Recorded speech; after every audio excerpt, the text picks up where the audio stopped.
Hello friends, Sai கைமணத்தில் இன்றைக்கி நம்ம என்ன செய்ய போகிறோம்னா முறுக்கு, கம்பு முறுக்கு எப்படி செய்கிறதுன்னு பார்க்கலாம் வாங்க.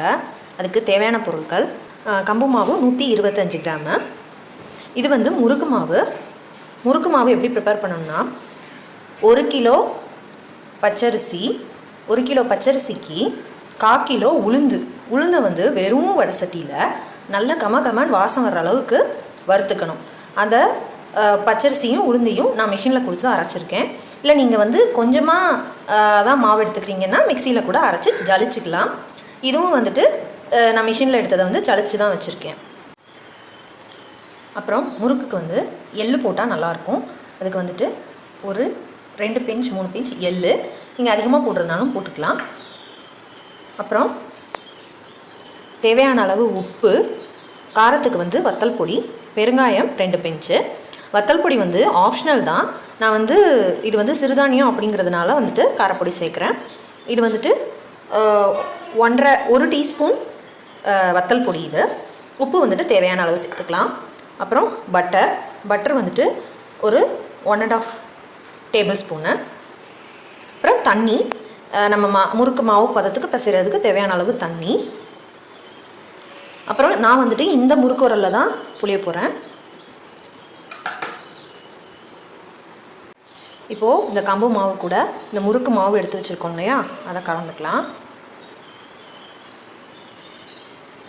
அது கூட இந்த பெருங்காயம், உப்பு, வத்தல் பொடி இருக்கு இல்லையா, அதை சேர்த்துக்கலாம்.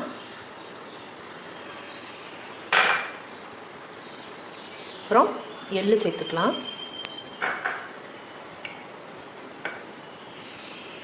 இந்த பட்டரையும் சேர்த்துக்கலாம்.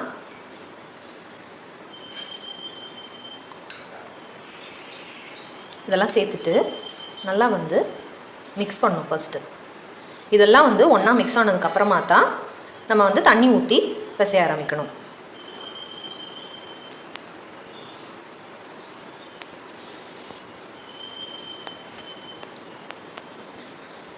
நம்ம வீட்டில் வந்து குழந்தைங்களுக்கு ஸ்நாக்ஸ் கடையில் வாங்குறத விட இந்த மாதிரி வீட்டிலையே வந்து கொஞ்சம் கொஞ்சமாக, இப்போ நான் மொத்தமாகவே வந்து 1/4 கிலோ மாவு தான் எடுத்திருக்கேன். கம்பு மாவு 1.25 கிராமும், முறுக்கு மாவு 1.25 கிராம் சொல்லிட்டு மொத்தமே வந்து 250 கிராம் தான் மாவு எடுத்திருக்கேன். இதில் வந்து நம்ம முறுக்கு செஞ்சு வச்சோன்னா ஒரு 2 to 3 டேஸ் வரைக்கும் ஸ்நாக்ஸ் தேவையே இல்லை. இந்த முறுக்கே வந்துட்டு ஸ்நாக்ஸாக ஓடிடும். கொஞ்சம் கொஞ்சமாக நம்ம அப்பப்போ செஞ்சு வச்சுக்கிட்டோம்னா ரொம்ப ஈஸியாக இருக்கும். கடையில் போய் வாங்கி கொடுக்க தேவையில்லை குழந்தைங்களுக்கு. இப்போ பாருங்கள், நல்லா வந்துட்டு நான் அந்த பட்டரு, இந்த ஸ்பைஸ் ஐட்டம் எல்லாத்தையும் வந்துட்டு மிக்ஸ் பண்ணிவிட்டேன். இப்போ இதில் வந்து கொஞ்சம் கொஞ்சமாக தண்ணி ஊற்றி பிசையலாம். தேவையான அளவு தண்ணி ஊற்றி நான் மாவை பிசைஞ்சு எடுத்துக்கிட்டேன்.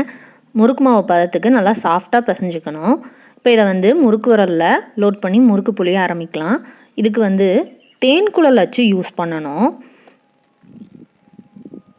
3 கண் அச்சுன்னு சொல்லுவாங்க இல்லையா, அந்த 3 கண் அச்சு தான் நம்ம யூஸ் பண்ணோம். இப்போ மாவை உருட்டி இதில் போட்டுக்கலாம். நான் மாவை வந்து என்னோடய உரலுக்கு தகுந்த மாதிரி இந்த மாதிரி நீட்டமாக உருட்டி வச்சுருக்கேன். அப்போ ஒவ்வொரு தடவையும் மாவை வந்து லோட் பண்ணும் போது ஈஸியாக இருக்கும். டக்கு டக்குன்னு எடுத்து போட்டு நம்ம லோட் பண்ணிக்கலாம். நான் ஒரு கடாயில் கடலெண்ணெய் ஊற்றி காய வச்சுருக்கேன்.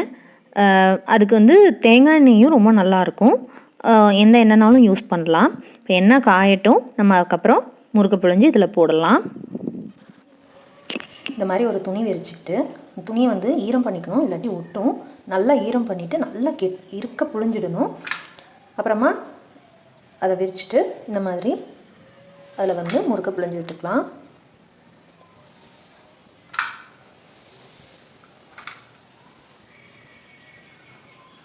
ஏன் முதவே இந்த மாதிரி புழிஞ்சு வச்சுக்கிறோன்னா, ஒன்றா வந்து நம்ம புழிஞ்சு போடுறதுக்குள்ளே எண்ணெய் ரொம்ப காஞ்சிடும்.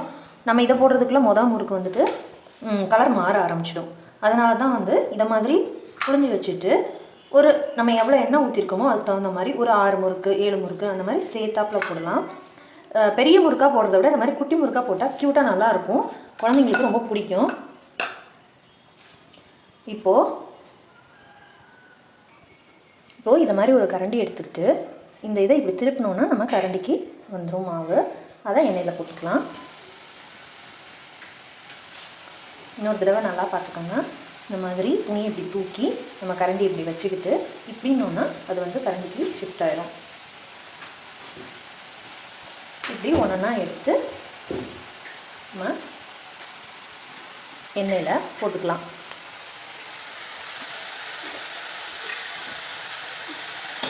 இந்த மாதிரி வந்துட்டு எண்ணெய் வந்து பொங்கி வருது இல்லையா, இந்த பொங்கி அந்த நுரையாக வர்றது வந்து அடங்கணும்.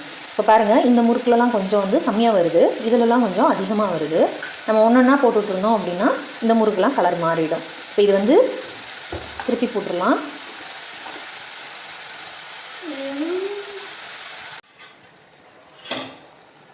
பாருங்கள், இந்த முறுக்கோட சலசலப்பு நல்லாவே அடங்கிடுச்சு.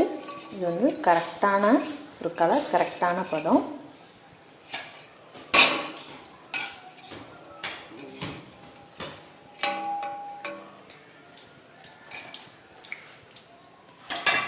நம்மளோட டேஸ்டியான கம்பு முறுக்கு ரெடி. அப்புறம் ஒரு சின்ன விஷயம் நான் ஷேர் பண்ணிக்கணும்னு நினைக்கிறேன். மாவு லாஸ்ட்டில் வந்து இந்த கொஞ்சோண்டு மிச்சம் இருக்குது, நம்ம வந்து உரலில் ஒட்டிகிட்டு இருந்தது அப்படின்னு சொல்லி எடுத்தோம் அப்படின்னா அதை வந்து தயவு செஞ்சு இப்படி உருட்டி மட்டும் எண்ணெயில் போட்டுறாதீங்க, ஏன்னா இது வெடிக்கும். அதுக்கு பதிலாக நம்ம முறுக்கு மாதிரியே இப்படி நீளமாக உருட்டி போட்டோம் அப்படின்னா ஒன்றும் செய்யாது. இது வந்து நம்ம முறுக்கு மாதிரியே வெந்துடும். ஆனால் தயவு செஞ்சு உருட்டி மட்டும் போட்டுறாதீங்க. உருட்டி போடும்போது நிச்சயமாக அது வந்து வெடிக்கும். அதனால் அதில் ரொம்ப கேர்ஃபுல்லாக இருங்க. இந்த கம்பு முறுக்கு முறுமுறுன்னு ரொம்ப டேஸ்ட்டாக நல்லாயிருக்கும். எல்லோரும் செஞ்சு பாருங்கள். எப்படி இருந்துச்சுன்னு எனக்கு கமெண்ட் பண்ணுங்கள். தேங்க்யூ.